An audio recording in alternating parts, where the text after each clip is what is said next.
তব কথামৃতং তপ্ত জীবনং কবিভৃহৃতং কল্মষাপহম শ্রবণমঙ্গলং শ্রীমদততং ভুবি গৃণন্তি এ ভুরিদা জনা। শ্রী শ্রী রামকৃষ্ণ কথামৃত, প্রথম খণ্ড, পঞ্চম পরিচ্ছেদ।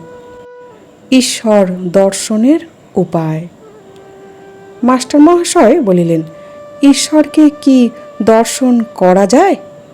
শ্রীরামকৃষ্ণ বলিলেন, হ্যাঁ, অবশ্য করা যায়। মাঝে মাঝে নির্জনে বাস, তার নাম গুণগান, বস্তু বিচার, এইসব তার নাম গুণগান, বস্তু বিচার, এই সব উপায় অবলম্বন করতে হয়। মাস্টার বলিলেন, কি অবস্থাতে তাকে দর্শন হয়? শ্রীরামকৃষ্ণ বলিলেন, খুব ব্যাকুল হয়ে কাঁদলে তাকে দেখা যায়। মাগ ছেলের জন্য লোকে এক ঘটি কাঁদে, টাকার জন্য লোকে কেঁদে ভাসিয়ে দেয়, কিন্তু ঈশ্বরের জন্য কে কাঁদছে? ডাকার মতো ডাকতে হয়। এই বলিয়া ঠাকুর গান ধরিলেন। ডাক দেখি মন ডাকার মতো, কেমন শ্যামা থাকতে পারে, কেমন শ্যামা থাকতে পারে, কেমন কালী থাকতে পারে। মন যদি একান্ত হও, জবা বিল্ল দল লও, ভক্তি চন্দন মিশাইয়ে মার পদে পুষ্পাঞ্জলি দাও। তাহলে মাস্টারমশায়ের মনে একের পর এক প্রশ্ন জেগে উঠছে, আর মাস্টারমহাশয় তাই ঠাকুরের কাছে জিজ্ঞাসা করছেন, ঈশ্বরকে কি দর্শন করা যায়? আর ঠাকুর বলছেন, হ্যাঁ, অবশ্য করা যায়।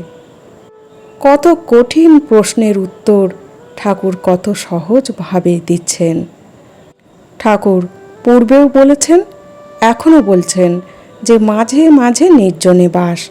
ঈশ্বরে ভক্তি আনতে গেলে, ঈশ্বরকে দর্শন করতে গেলে মাঝে মাঝে নির্জনে বাস, এবং বলছেন তার নাম গুণগান এবং বস্তু বিচার, এই তিনটিতে সমানভাবে গুরুত্ব দিচ্ছেন।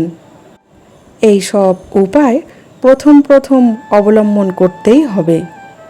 নির্জনে বাস করতে বলছেন কারণ একাকিত্বেই ভগবানকে ভালো বোঝা যায়, তার সঙ্গে মনের যোগ হয়।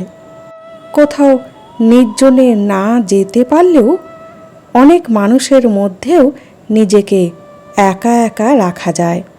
সকলের মধ্যে থেকেও নিজেকে একা রাখতে হবে, আর মনে মনে তার নাম গুণগান করতে হবে। এইভাবে অভ্যাস করতে করতে উপায় আপনিই হবে। ঠাকুর বেশি কিছু করতে বলছেন না। ভগবানের নামে উপবাস করে পূজা করো, মিষ্টি মিঠাই ফলমূল দিয়ে ঠাকুরের নৈবেদ্য সাজাও, বা হাজার মালা জপ করো, কোনো কিছু কঠিন উপায় কিছু বলছেন না। প্রথমে কেবল তার প্রতি মনে মনে ভালোবাসা আনতে হবে। এবারে কি বলছেন? আর মাস্টারমশাই যখন বললেন কি অবস্থাতে তাকে দর্শন হয়, এই কথার উত্তরে ঠাকুর বলছেন, খুব ব্যাকুল হয়ে কাঁদলে তাকে দেখা যায়। মনে মনে তাকে পাবার ব্যাকুলতা থাকতে হবে। যেমন স্ত্রী সন্তানের জন্যে কেঁদে ভাসিয়ে দেয়, যেমন টাকার জন্য লোকে কেঁদে ভাসিয়ে দেয়, তেমন ঈশ্বরের জন্য কেউ কাঁদছে না। তাই বলছেন তেমন ডাকার মতো ডাকতে হবে। এই বলে ঠাকুর একটি গান ধরলেন। ডাক দেখি মন ডাকার মতো, কেমন করে শ্যামা থাকতে পারে। যদি ডাকার মতো ডাকা যায়, কেমন করে শ্যামা থাকবে? সে ঠিক আসবেই। বলছেন মন যদি একান্ত হও, মনটি ভগবানেতে স্থির রেখে জবা ফুল আর বেলপাতা নাও, তাতে ভক্তি সমান চন্দন মিশিয়ে মায়ের পায়ে পুষ্পাঞ্জলি দাও। ঠাকুর এই সুন্দর গানটি শোনালেন। এবার বলছেন ব্যাকুলতা হলেই অরুণ উদয় হলো, তারপর সূর্য দেখা দিবেন। ব্যাকুলতার পরই ঈশ্বর দর্শন। 3 টান একত্র হলে তবে তিনি দেখা দেন। বিষয়ীর বিষয়ের উপর, মায়ের সন্তানের উপর, আর সতীর পতির উপর টান। এই 3 টান যদি কারো একসঙ্গে হয়, সেই টানের জোরে ঈশ্বরকে লাভ করতে পারে।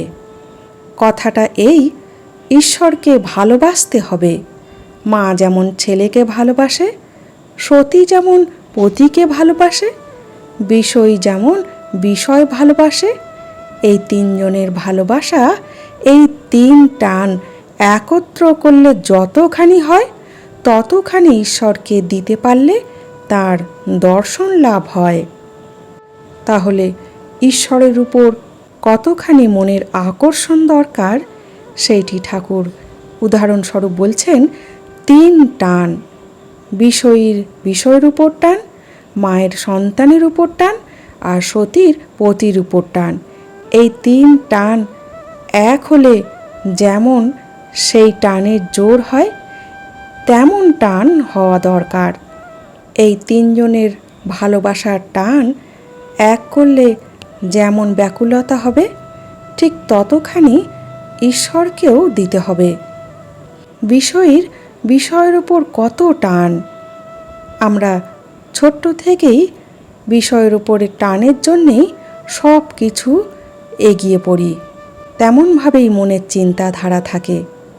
আমরা ছোট থেকেই আমরা পড়াশোনা করি সেই বিষয়কে চিন্তা করেই। আমরা ভালো একটি চাকরি পাব, সেই দূরে দৃষ্টি রেখে আমরা সারাটি জীবন খেটে যাচ্ছি। পরীক্ষায় পাশ করা হলে তারপর চিন্তা থাকে চাকরির পরীক্ষাটা দিতে হবে, ভালো করে দিতে হবে। চাকরি পাওয়া হয়ে গেল, তারপরেও চিন্তা থাকে কিভাবে বসের মন জয় করতে হবে, তাহলে আমার প্রমোশনটা হবে।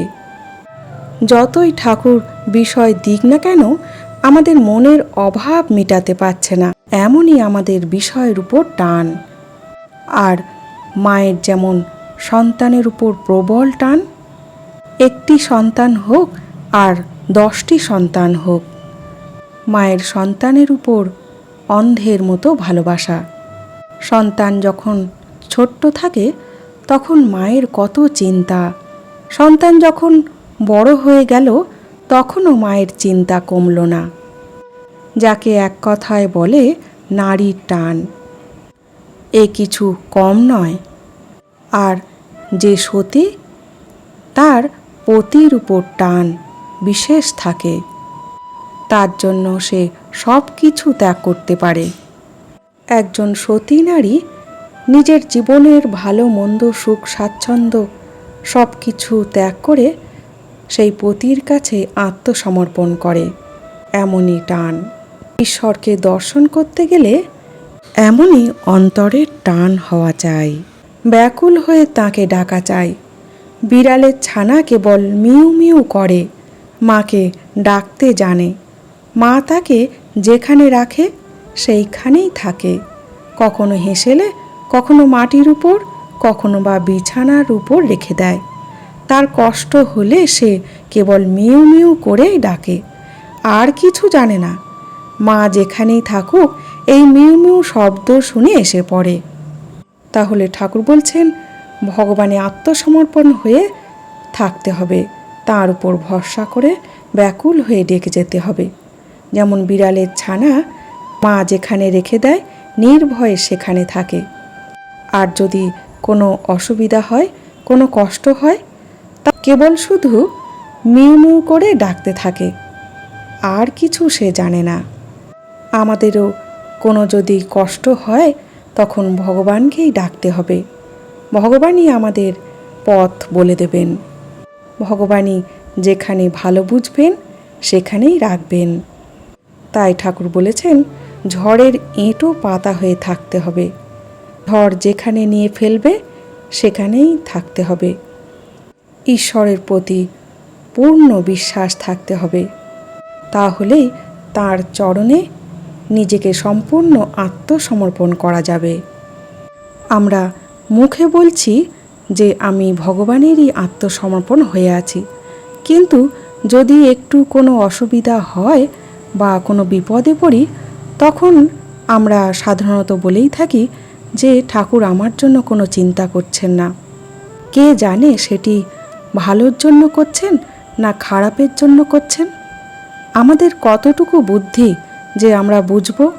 আমরা সামান্যতেই হতাশ হয়ে পড়ি। এমনই আমাদের ক্ষীণ বিশ্বাস। আজ এই পর্যন্ত। জয় ঠাকুর, জয় মা।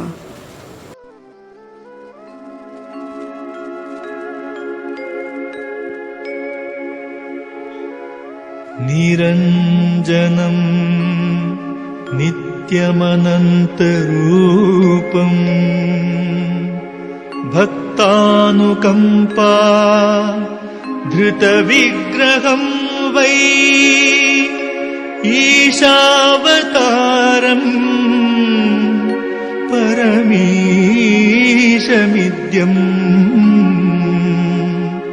तं रामकृष्णं शिरसा नमामि।